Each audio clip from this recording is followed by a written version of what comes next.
بسم اللہ الرحمن الرحیم۔ السلام علیکم۔ آپ دیکھ رہے ہیں دنیائے اسلام 786۔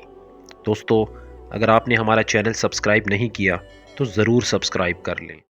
ایک بادشاہ نے اپنی رعایا پر ظلم و ستم کر کے بہت خزانہ جمع کر لیا تھا اور شہر سے باہر جنگل بیابان میں خفیہ غار میں چھپا دیا تھا۔ اس خزانے کی صرف 2 چابیاں تھیں، ایک بادشاہ کے پاس، دوسری اس کے معتمد وزیر کے پاس۔ ان 2 کے علاوہ کسی کو اس خفیہ خزانے کا پتہ نہیں تھا۔ ایک دن صبح کو بادشاہ اکیلا سیر کو نکلا اور اپنے خزانے کو دیکھنے کے لیے دروازہ کھول کر اس میں داخل ہو گیا۔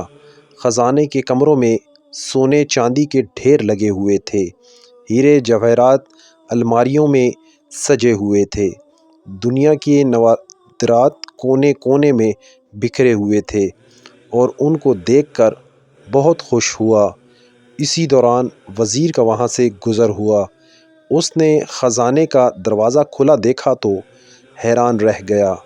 اسے خیال آیا کہ کل رات جب وہ خزانہ دیکھنے آیا تھا، شاید اس وقت وہ دروازہ بند کرنا بھول گیا ہو۔ اس نے جلدی سے دروازہ بند کر کے باہر سے مقفل کر دیا۔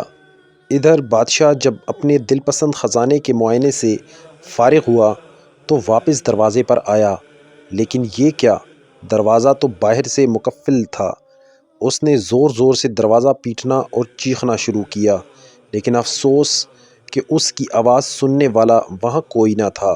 وہ لوٹ کر پھر اپنے خزانے کی طرف گیا اور ان سے دل بہلانے کی کوشش کی، لیکن بھوک اور پیاس کی شدت نے اسے تڑپانا شروع کیا۔ وہ پھر بھاگ کر دروازے کی طرف آیا، لیکن وہ بدستور بند تھا۔ وہ زور سے چیخا، چلایا، لیکن وہاں اس کی فریاد سننے والا کوئی نہ تھا۔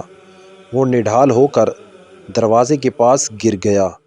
جب بھوک پیاس سے وہ بری طرح تڑپنے لگا، مگر وہاں صرف سونے موتیوں کے انبار تھے۔ بادشاہ چکرا کر گر گیا۔ جب اسے ہوش آیا تو اس نے سارے ہیرے اور موتی بکھیر کر دیوار کے پاس اپنا بستر بنا لیا اور اس پر لیٹ گیا۔ وہ دنیا کو ایک پیغام دینا چاہتا تھا، لیکن اس کے پاس کاغذ اور قلم نہیں تھا۔